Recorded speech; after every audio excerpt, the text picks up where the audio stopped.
ఇవాళ అంతర్జాతీయ ప్రతినిధి బృందం అనంతపురం జిల్లా రాప్తాడు మండలంలోని మరూరు గ్రామంలో పర్యటించింది. మొదటి రోజు తొలుత మరూరు గ్రామంలోని బాలముద్దన్న వ్యవసాయ క్షేత్రంలో ప్రకృతి వ్యవసాయంలో వినియోగించే జీవ ఎరువుల తయారీ డెమో కార్యక్రమంలో పాల్గొన్నారు. ఈ సందర్భంగా జీవ ఎరువుల తయారీలో ఏ వస్తువులు ఎలాంటి ప్రభావం చూపుతాయనే విషయాన్ని ప్రకృతి వ్యవసాయ విభాగం జిల్లా ప్రాజెక్టు మేనేజర్ లక్ష్మానాయక్ తెలియజేశారు. జీవ వైవిధ్యత, విత్తన గుళికల తయారీ, రైతు సాధికార సంస్థ ప్రత్యేకతలను చెప్పారు. ఇక ఈ విధానాల వల్ల అనేక ప్రయోజనాలు కలుగుతాయని రైతు సాధికార సంస్థ executive vice chairman Vijay Kumar తెలిపారు.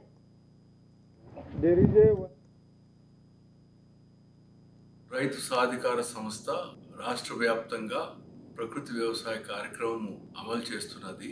ఈ కార్యక్రమంలో అనేక ఇన్నోవేషన్స్ అంటే వ్యవసాయ అభివృద్ధిలో రైతులకు ఖర్చు తగ్గించడం కానీ, ఆదాయం పెంచడంలో, అదేవిధంగా ప్రకృతి వైపరీత్యాలకి తట్టుకునే విధంగా రైతుల దగ్గరికి ఎన్నో ప్రాక్టీసెస్ రైతుల దగ్గరికి తీసుకెళ్ళటం జరిగింది. ఇది ఇతర రాష్ట్రాల నుంచి, ఇతర దేశాల నుంచి కూడా ఇంత చక్కగా రైతులకు అనుకూలమైన టెక్నాలజీ ఏదైతే ఉందో అది రైతుల కన్వీనియంట్ మెథడ్స్ తో తక్కువ ఖర్చుతో చాలా మంది రైతుల దగ్గరికి